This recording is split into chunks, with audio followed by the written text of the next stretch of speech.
and welcome to In Business Talks 2, a weekly podcast about people who work together as a couple. Learn the secrets of business partnerships, the benefits and pitfalls of working together, be it husband and wife, father and son, mother and daughter, friends, relatives, or any other combinations of business partnerships. We are your hosts, Tracy and Ian Earle, founders of In Business, a networking and business support community. And together, we are In Business.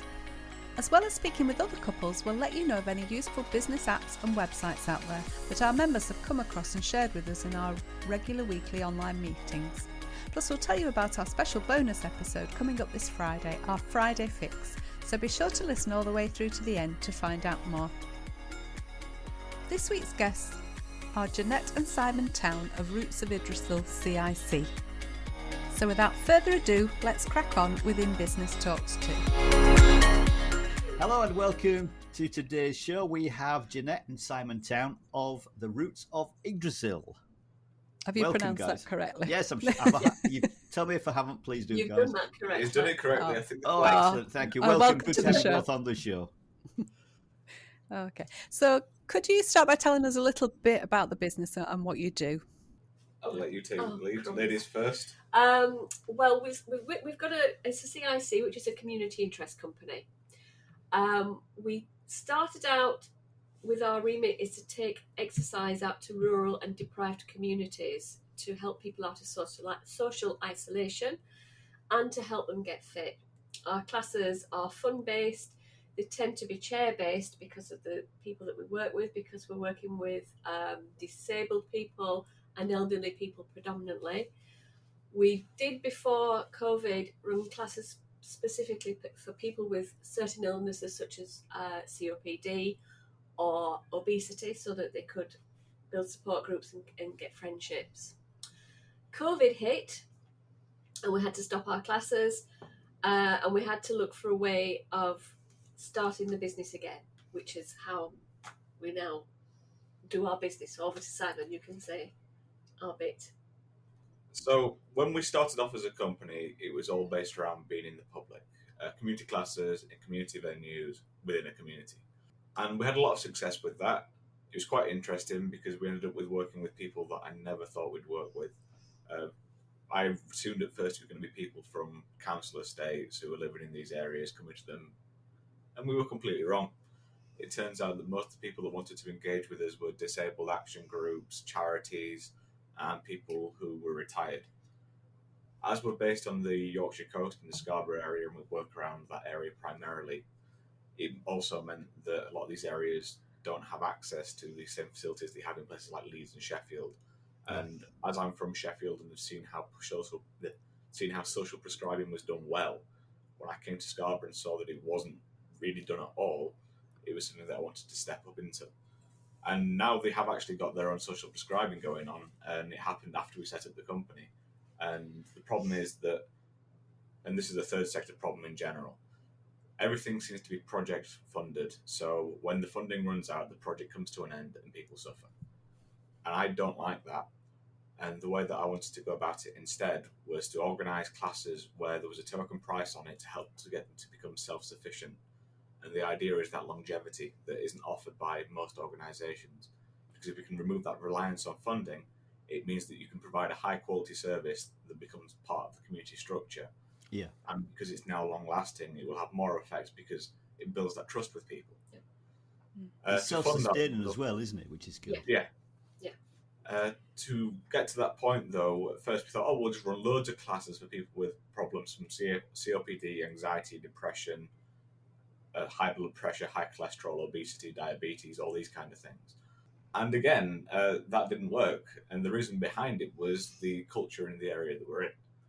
And we found the most success with our chair-based exercise classes. So yes, chair-based exercise is the basis of most of the things, but it also meant that we became quite specialist within the kind of class that we were running. So we were already specialists to start with, but we dragged that into a very narrow track of, we'll do this kind of non-invasive exercise class that's suitable for a number of medical conditions and have that inclusivity within it, so that, okay, you might have COPD and you might have high blood pressure, but the exercise treatments are very similar. And the classes are meant to be more open to people in the sense that if you need to stop, you stop. But alas, a funding organisation specialising in funding CICs and not-for-profits, they didn't like our business model, so we couldn't get any startup funding and support. All right. So it sent me to the drawing board, and I stumbled across a hidden nugget. And I decided, you know what, I'm going to try selling to companies. And all our services. So my background when it comes to the fitness industry is corrective exercise. So I specialize in people with back problems, shoulder problems, knee problems, and sorting them out and preventing them from developing. And it just turns out that companies have problems with people going off with musculoskeletal disorder. Yeah, it's quite common, isn't it? Yeah. 80% of people in the UK will suffer from them at one point in their life. And it's one of those really strange statistics where you read it at first and you go, that can't be true. But then you look into it a little bit more and it's, the average incident's 9 days out of work. And a lot of these incidents become chronic. And this is just back problems. Yeah. And then there's about 30% of people will suffer from a shoulder injury, 15% or so from an ankle injury. And it puts them into a repetitive injury cycle. So when you have one, you're probably going to develop something else as well. And then I looked at how it affects productivity and looked at all these kind of things. And I just thought to myself, actually, I'm onto something here. Let's have a go at selling this. And the first organisation that we ended up going and working with was Bowlby Mines up in the North York Moors that do all the potash mining, where they've got the Dark Matter Research Centre. Oh, right, yeah. And over that weekend, I worked with about 100 and odd people, just doing postural assessment after postural assessment, figuring things out. And I realised while I was there and talking to these people that I was really onto something because they were fascinated to know what was going on with them. And I found while I was there over that day that I could play around with my approach to doing it. And I found that the education approach was the way that people resonated with the most. Yeah. So I went away from that, and it took about a year fully to develop. But then COVID hit, and everything was set back again. Yeah. So I took feeling. another few months out, and I thought, how are we going to do this in an online world? As I'm sat here in a different part of the country to you, doing a podcast. And I realised, actually, the technology is already there and it's easily accessible. When you're doing a postural assessment, it doesn't have to be hands-on. You can get most things from just watching people from a distance doing something called an overhead squat analysis. Right, yeah. Right. What's the plan going forward then? Once we all get let loose again, will you go back to will you keep everything online still, or will you do a bit of a mixture? Will it become a hybrid thing? We're going to become a hybrid. I mean, the workshops, the corrective exercise workshops will work better online because you don't have to take people out of their office. They can do the analysis at home with somebody filming it, and they just need to attend an hour's workshop, which they can build it. We can build it over the lunch break if they want to. The classes, we're going to do a hybrid of both. We've already been asked by Whitby Disabled Action Group if we can start going back in May to run classes in Whitby and Staithes. And the Scarborough DAG want us to start our class again in Scarborough. But I do run online classes, and a lot of the people I talk to there, they don't want to go back out. They're quite happy to do online chair-based exercise. And there's a lot of reasons why. They've been in they're elderly, they've been in social isolation for over 12 months. They've lost confidence of going out. They're frightened still, although they've had the jabs, they're still frightened of COVID. They're not happy mixing with people anymore. They don't have to worry about getting ready. They don't have to worry about how they're going to get to the class. So it makes it easier for them. I just have to phone them at 10 to 1 in an afternoon and say, are you joining? And we join them up and they're there. And then afterwards they can go and have a nap or a cup of tea or whatever they want. So I think we're going to do both, aren't we? I disagree to an extent with Jeanette on this. We'll come on to the disagreement question in a little while. Go on, tell us why you disagree. Go on. Well, the reason that I disagree and especially when it comes to the workshop side of things, I personally would prefer to go back into companies. Yeah. Don't get me wrong, I'm happy to do things online and it works well. But I'm a very social person, and it's more about my personality than anything else. I like being around people, and when you watch people in the natural environment, you can pick up things that you can't pick up in a workshop. So, for example, one of my favourite things about this when I was doing the stuff in the mines was I'd see how people are holding themselves while they're talking to me, and then I'd see what they're doing when they're doing everything else. And it's a different thing. Yeah. So I'm conscious that I'm actually sat up quite straight Yeah. while I'm talking. I'm busy I was slouching, as I was normally sort do, of of trying to sit up straighter when you mentioned posture. It's funny, isn't it? That yes. Yeah. And I'm going to let you in on a little secret here now. You know, when you're at school and your teacher said sit up straight, don't slouch. That was just as bad for you as slouching is. The irony of posture is that the human body isn't evolved to be in any single position for a long period of time. We're evolved to fidget, to move, because we're an endurance predator. And our entire skeletal system is based around us running and walking for long periods of time. Right. If you're sat up straight, shoulders back, neck back for 3 or 4 hours, you're going to develop a muscular imbalance. If you sat with your shoulders hunched forwards, head over a computer, you're going to develop a muscular imbalance. The easiest way to take the steps away from it is basically change how you're seated every 10 minutes.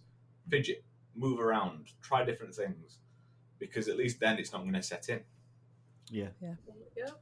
There you go. Some free tips here for everybody there. Thank you for that, Simon. So how long has the business been going, and did you both start at the same time, or was it the idea of one of you? No, it went well. Okay, I was a financial advisor for over 30 years, and through personal reasons, I left at the age of 56, and I was looking to see what I could do. You know, when you sort of think, well, I don't want to retire just yet. What else can I do? And I'd only ever known financial services, and Simon said he'd set up the company by then, and he'd sort of had a disagreement with one of his directors who'd had to leave us. Well, it wasn't a disagreement, but Business partner from hell. Business partner from hell. That's why you're better with your mum. Yeah, we can walk away. Well, I don't know. If we'd have been married, we would have been divorced. So we've been going 2 years officially, have we? 2.5 2.5. almost. Yeah. But anyway, Simon said, "Look, Mum, why don't you do the personal training course and come and work with me?" I'd never been in a gym. My idea of going to a gym was going and sitting in a jacuzzi or in the steam room. Yeah. That was it. And I thought, yeah, why not? That sounds like that could be fun. I never looked at the course. It never occurred to me that I'd have to study anatomy and physiology. I told you it was easy. It never occurred to me I'd have to learn how to use gym equipment for a start, because I've been in the gym once and I ran away because I thought, I don't like this, it's scary and it smells. So I had to do this course, which I don't know how I managed it, but I passed. But the proviso was, I will do it, but I am not going to work in a gym. I am going to work with the community, with people in the community. He said, that's fine, that's what I want you to do. I want you to concentrate on that. So that's what I did. Yeah, I'm very analytical as well. So my problem when it comes to the skill sets that my mum complements very well is I care about people, but I'm not good with people.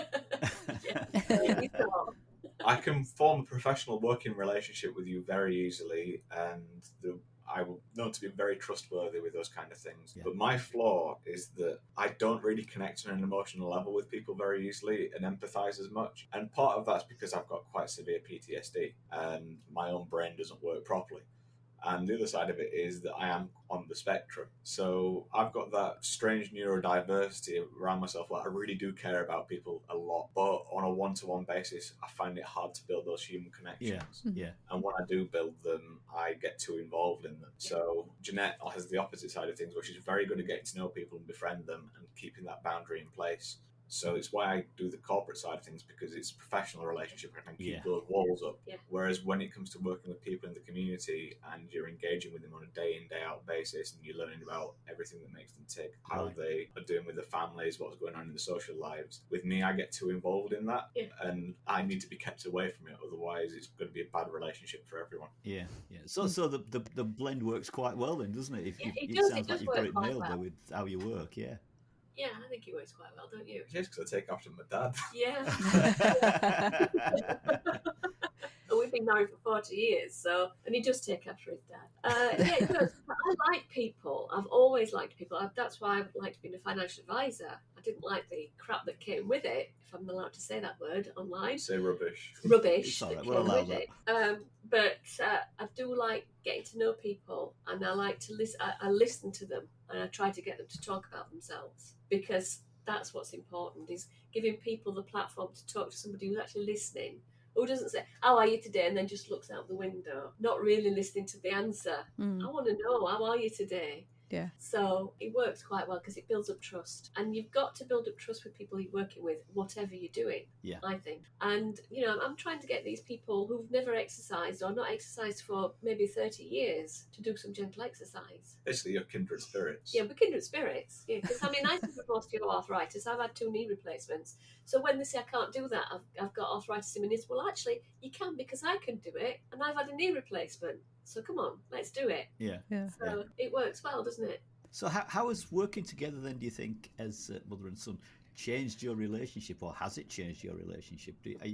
When I was 16, I almost died in an accident walking off from school. I got hit by a lorry, and because of that, we've always had quite a close family relationship. I mean, there's nothing that bonds you like almost dying. Yeah. And our working relationship, it's very similar because we're very close as a family as it is. I'd say that it's not changed on that level. But I would say that the business has become the be all and end all now. It's a conversation that we talk about over the dinner table. I mean, alas, I'm almost 30, and because of a series of mental health issues throughout my life, and now getting down to do this, I've not been able to get away from my family. I lived in this house that we're in now by myself for about 3 or 4 years, and then my mum and dad retired and said, "We're coming and come and live with you." And I was like, "Oh no!" Every adult's terrified nightmare, and It's was usually awful. the other way around. It's usually the children who want to go live with the parents, not go back and live with the parents, not the other way around, is it? We didn't want to live with him. We thought if we moved in, he might move out, but he didn't. Yeah. Oh, that was your plan. It's an old hotel, and the little room that I'm in now, I've got my own little office here. We've got a bedroom that's been turned into a filming studio upstairs, and I've got my own bedroom. So basically, I've got about 3 rooms that I can just claim. Yeah. Right. And I've got a little gym in the cellar, so technically I've got an entire story there. So it's basically your house then, Simon. Yeah, he's got a cook, a cleaner, Yeah, somebody who does the brilliant. bed turning down service every night. Yeah, one of the advantages. It works quite well.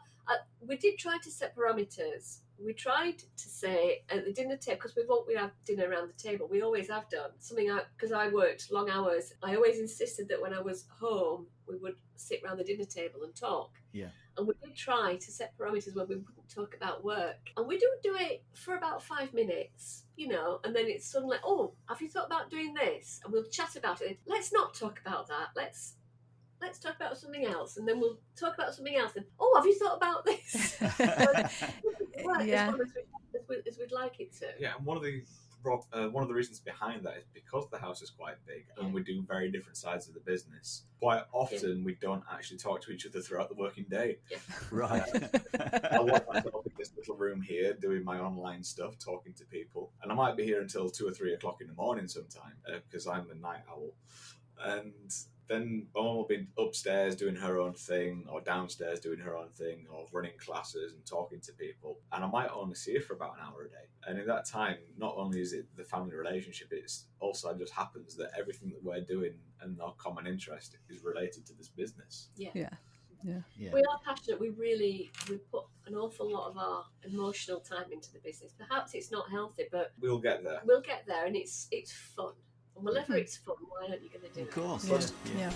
We have the same issues, don't we? If you like what you hear so far, make sure you never miss a show by clicking the subscribe or follow button. This podcast is made possible because of listeners like you, so thank you. We really do appreciate your support. Now back to the show. Talking about. Yeah, we do. We try not to, because sometimes I just want to watch a movie, Friday night. But no, you come up with an idea. So I think, I'm trying to watch this movie. I don't really want to talk, but you end up talking about it or whatever. I'm getting to know now when he says it's movie night, then Yeah. zip it. I don't Okay. read my books, so I don't have to talk to people. Yeah. I'm quite a keen runner, so I'll just disappear from the house for 3 or 4 hours and then turn Right. back up so tired that I'll just collapse. But there is one unique part to our relationship that has changed since we started working together. And this is because we have quite a strange working relationship in the sense of I'm technically my mum's boss. Yeah. Right. And she says to me, "Simon, are you talking to me as my boss or as your mother?" We're both different. Both have different consequences, but they have consequences. So I have to act. Yeah, because sometimes he'll snap at me. And I think, you talking to? And that links back to my own mental health problems. Anyone who's listening who's got a family member with things like PTSD, depression, all these kind of things, quite prone to mood swings, and sometimes you say things in the heat of the moment because you can't physically process everything. And you don't cognitively know that you're saying it. Yeah. And I'll say something in a snappy reaction and then go to myself, oh no. I should have said that, yeah. And then I'll spend the next hour or so like begging and pleading for forgiveness. You want to do a bit of creepy crawling? Did you have to do that? Is that what you have to do then? Yeah. So you did mention earlier on that you do have disagreements. How do you deal with those? We walk away from each other. We don't go to bed in an argument. That is something that we never go to bed in an argument. I will take the dog out, or he will go for a run, and then we'll come back. Whoever's fault it is, it's usually Simon's. Unless it's a company disagreement.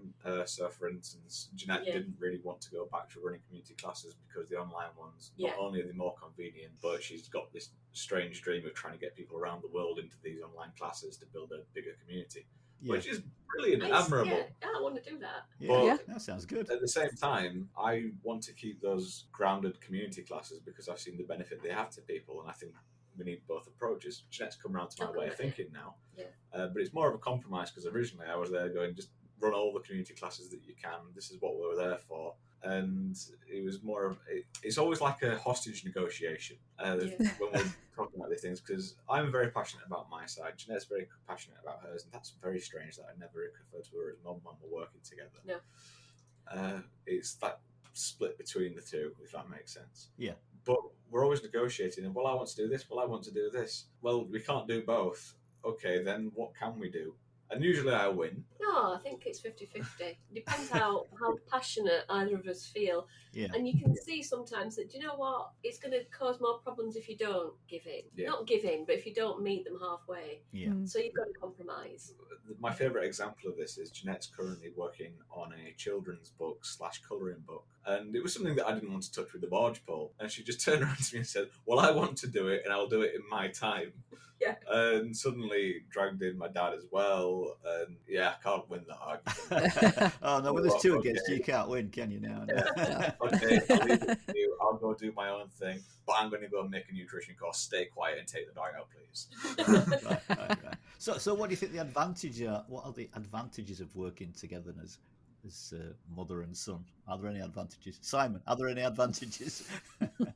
I think there are quite a few advantages, to be honest. One, it means that we're doing something together. It builds us closer. We've got those common interests. Yeah. Because when I was growing up, and my mum mentioned she worked long hours, and my dad worked long hours, and they were both in highly paid, highly skilled positions. And it was strange because although they took me on holidays, they treated me, I had a lot of time after school where my parents weren't there. And Nothing like making you feel guilty, is it? Yeah. well, one of the things that people underestimate when they're growing up is that work-life balance is important, but as a kid, you don't understand why your parents aren't there. You know they're working hard and they're doing it for you. And don't get me wrong, as a kid, I loved having that house to myself. But looking back at it, my dad was always tired because of his job, and although he went out of his way to do things with me, and they've always taken me to events to do things and being good parents, it was one of those things where you think, what more could it have been? And while working with them within the business, it's brought us together. Yeah. It's now a situation where, well, I know my mum's doing it, and they've said quite often, if this goes wrong, we're still behind you, because look at the journey we've been on together and look at what you've learned from it. And what I've realised from working with them is just how much they do love me. Oh, good cry. Oh. And it's very strange because when you're growing up and you're doing your own thing, you become very independent. And I've always been quite independent anyway, because I'm quite strong-minded and a bit of a prat, to be honest. Yeah. But by working with my mum and dad and seeing how hard they work for something that I'm passionate about and helping me build my vision, it's something that a lot of younger people and children in particular don't see. Having that support around you from your parents going, we're with you 100%, and them putting their money and their time where their mouth is overwhelming at times. Yeah. I can have a bad day and snap at my mum, but know at the same time that she just spent the last week trying to help me get out of their spare room. Yeah, and from my angle, it keeps us close. I mean, I've never tied him to my apron strings. I've been I've been a parent who said, look, if you want to go out and play, just go out and play. You know, I'm not constantly, where are you? You've got to be back by this time. Just come home safe.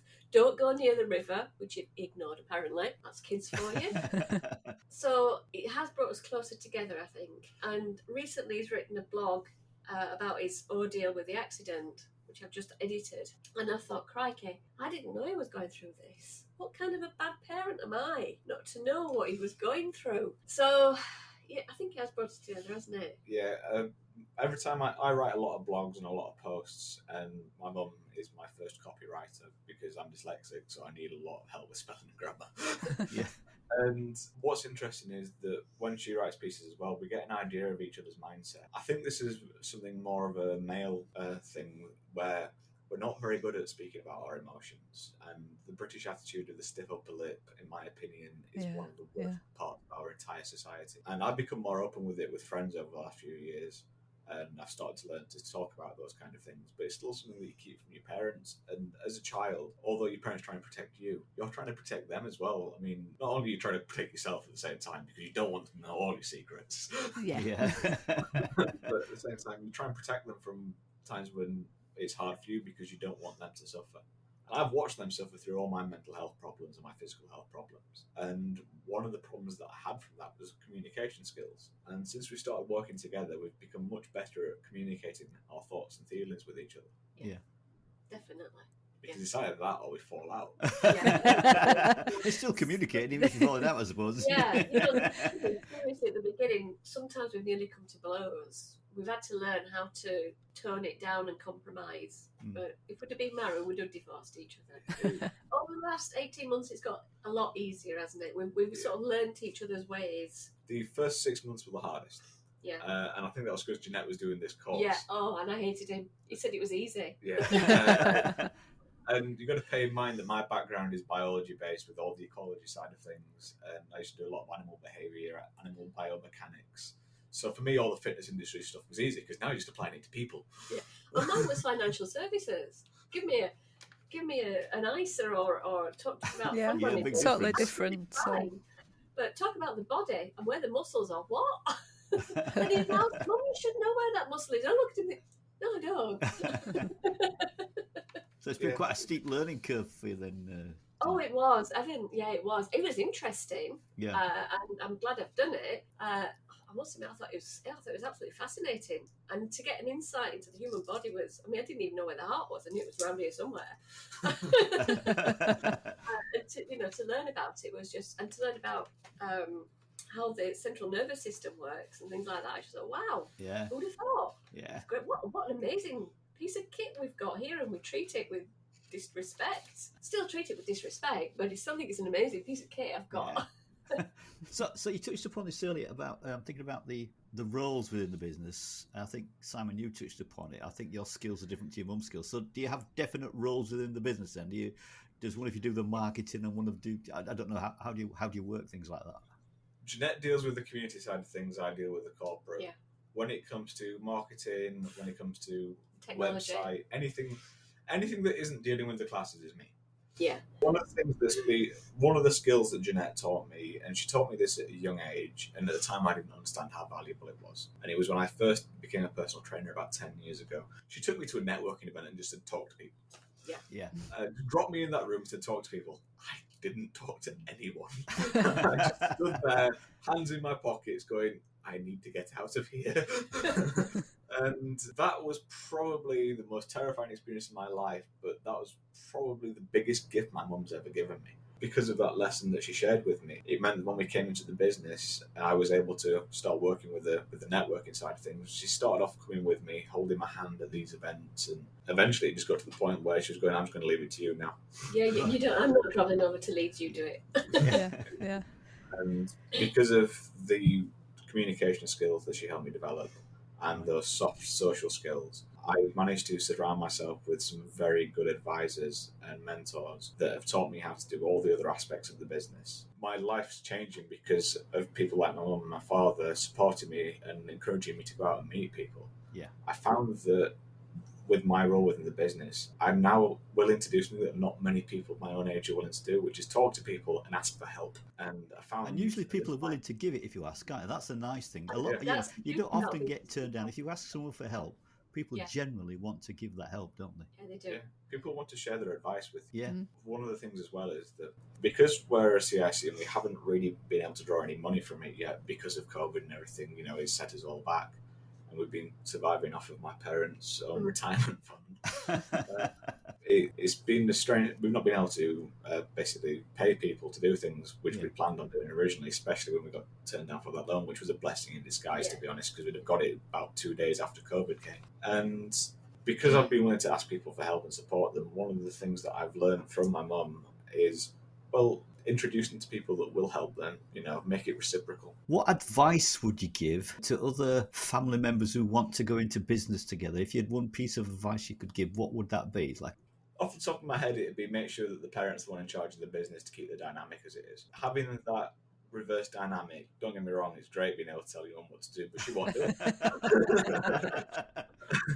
What I mean by that is that flipping of your familial relationship, it undermines that bond of parents and children to an extent.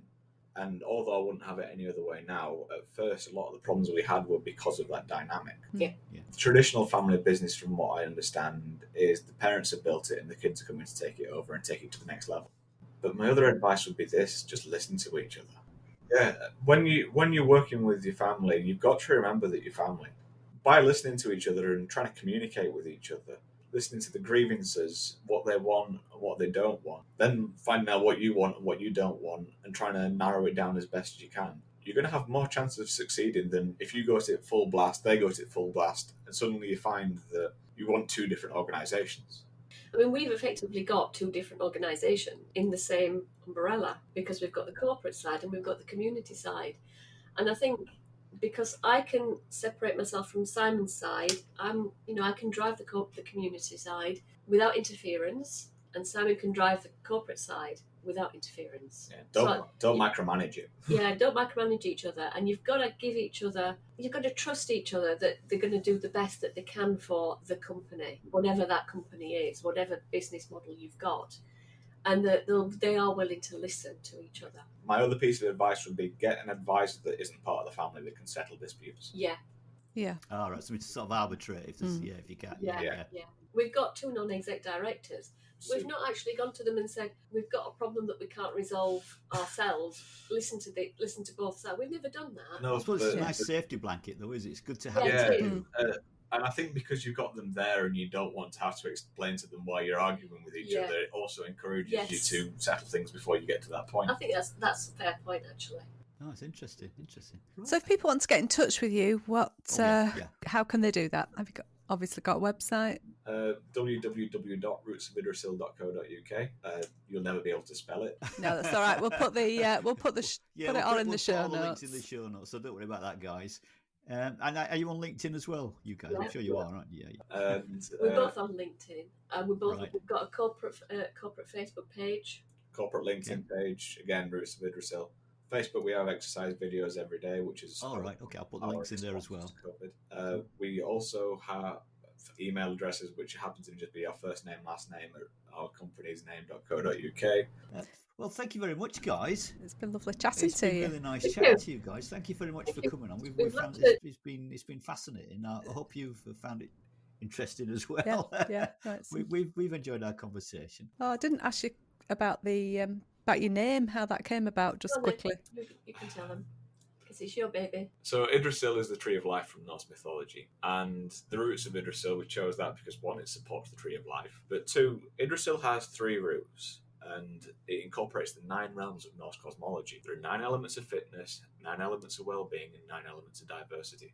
So it was all one big metaphor that came about by accident. I wanted to try and keep that idea of a grassroots organisation, and as you can guess, that was taken. Yeah. That makes perfect sense. Yeah. Then I looked at Yggdrasil because I thought Tree of Life, and I thought, no, that sounds too much like a church. And I thought, okay, Norse Tree of Life. We live in Scarborough, Yorkshire. Scarsborough, it means stronghold, and then Yorkshire, Jorvik, Viking. obviously. Yeah. So I thought, okay, what's the Norse word for the tree of life? And it was Yggdrasil. And I was like, oh, that's cool. Turns out that's an import-export company and a, and a brand of theme parks in Scandinavia. So I was like, okay, what about roots of Yggdrasil? And then I looked a little bit more into it and saw all the different things around it and thought, actually, I've stumbled upon the perfect metaphor. So in Norse mythology, it was where Odin hung himself from its branches to gain wisdom and the knowledge of runes. So it has that connotation within Norse mythology of education and learning. Yggdrasil's the tree of life, so all the life side of things, and it supports the universe. Again, brilliant metaphor. But the part that I loved the most was that the gods used to meet around Yggdrasil in Norse mythology, and that's where they used to hold their court. And the idea was that when you were talking around the tree, everyone was equal, every opinion was listened to, and you could speak your mind without fear of repercussions. So it's a good fit then, is it, for what you do, really, you guys, isn't it? Yeah, it's a really good fit. It's clever. Excellent. Oh, brilliant. It's I like it. Like the name. Yeah, like the name and everything. It's good. Thank you very much for being with us today, and it's been interesting hearing all about your story behind your business. Thank you. And now we come to the part of the show where we tell you about this week's knowledge share. So, Tracy, what's our knowledge share for this week?